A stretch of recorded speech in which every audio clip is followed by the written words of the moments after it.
In one of your broadcasts, you claim that the story of Paul's martyrdom is a fabrication of the church, but why do you dismiss the testimonies of early Christian writers like Clement of Rome and Ignatius of Antioch, both of whom attest to his martyrdom? What makes their testimony less valued than the Talmud? That's a very good question. I'm very grateful that you asked it, and I want to tease this out. We have to find the definition of martyrdom and how Christians use that term. You chose Paul, and I'm going to go with that. So I want to be very clear what martyrdom means. Like Joseph Smith was killed for his religion. I mean, if he had not claimed to be a prophet, he wouldn't have died that way. Is Joseph Smith a martyr?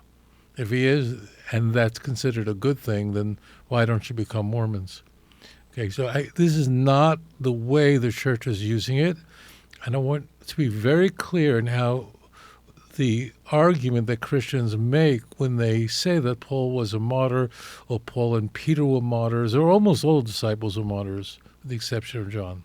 We have to be very clear on what that means, because no one questions that there were Christians who were killed because they were Christians. And there is no religion on this planet that does not have people that died for their religion. Okay? So that's not what we mean here. We have to have a definition term. So I'm going to define the term martyr in this way. That doesn't mean the word only means that, but this is how Christians weaponize and use this term with regard to Paul or Peter, and then I'm going to address this. So this is very important, because the argument is, why would a person die for a lie? Liars make poor martyrs, okay? So what Christians are saying is Peter, Paul, and others were set to be executed, but we're told that if they recant what they're saying, then they go free. They chose to die rather than renounce their religious beliefs, okay? So that's used as an argument for why we should trust them, okay? Do you understand that? Okay, so this is all nonsense. There is nothing you chose to Clement of Rome, probably written at the end of the first century. There are some that argue it's later than that. And Ignatius supposedly makes that claim, but they don't make that claim. Those two make the claim that Paul died. It doesn't say that they were given this option. Now, I want to be very clear that I do not believe that this letter of Ignatius and many other letters attributed to this early church father, who was the bishop of Antioch, are authentic. It's very clear. I think the vast majority of scholars do not believe Ignatius's letters that are attributed to him are authentic. They're rather fake. But I want to grant everything because I want to steelman this. They don't make that claim.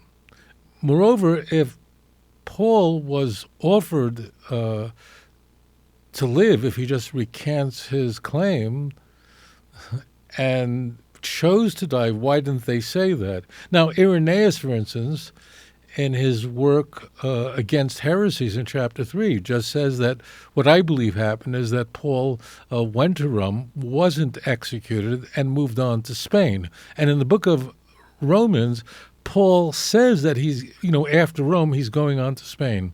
And in fact, if you look at Clement 5, the Clement of Rome, chapter 5, where this comment comes from, the author says that he died in the westernmost part, in the furthest in the west, which would be Spain, right? So he's in Rome. If you go west of Rome, it's Spain. So Clement is not even claiming that Paul was executed in Rome. So this is and this incidentally comports with Irenaeus's account against heresies, section 3, that Paul, in fact, departed. But I want to, so do you get all that? So now the claims that we hear about in the church that Paul's head was chopped off, when his head was chopped off, milk sprang out of his neck, and then his head bounced 3 times, and every time his head bounced, a spring of water shot out of the ground. And there's actually a church in Rome which has the fountains there and all that stuff. They call, I think, the church outside the wall in Rome. There, you want to believe that, you can believe it. But that's all late church fiction, mythology. And it's very, very late. You want to read that kind of stuff, you go to late books like the Acts of Peter, the Acts of Paul. That's where you find it.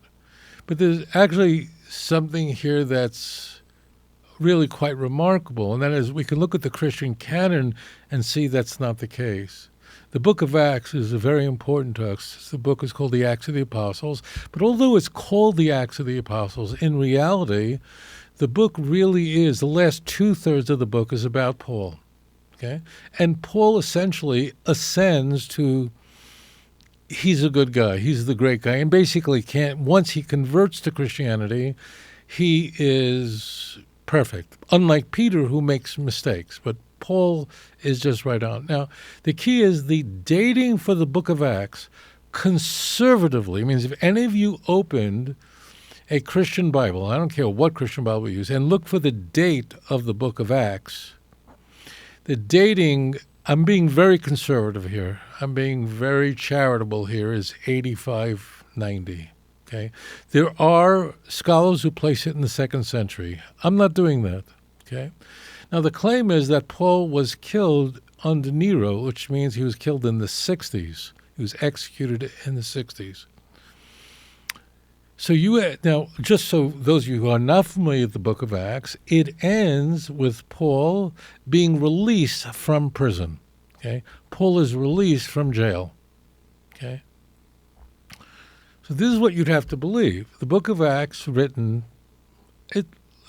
let's just be very charitable, because we want to steelman this, was written 20 years after Paul was executed.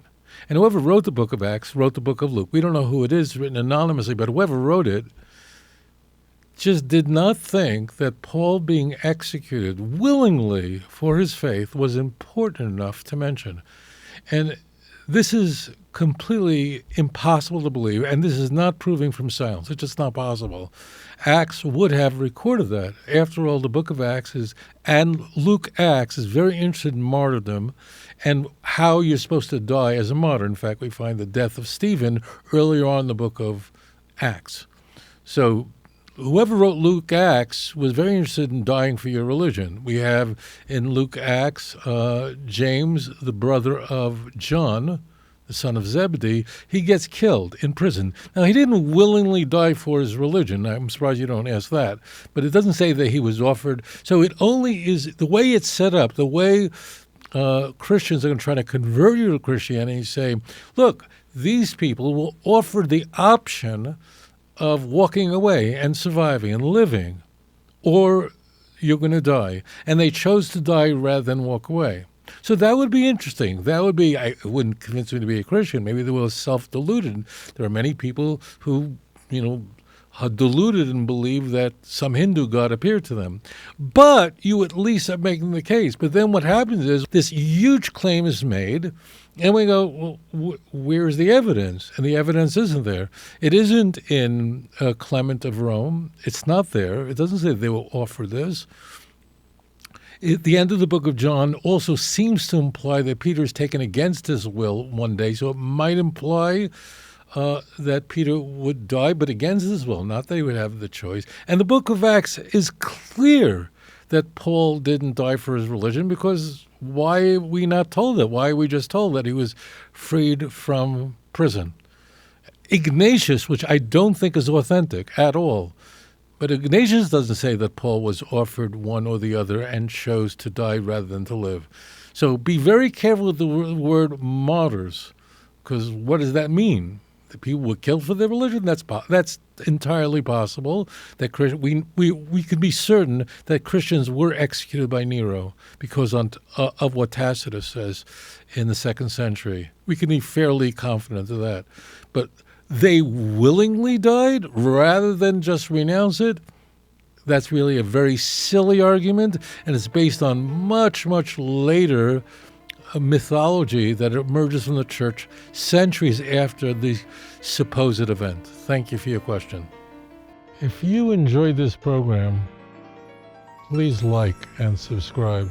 אדון עולם אשר מלך בטרם כל יציר נברא לעת נעשה בחפצו כל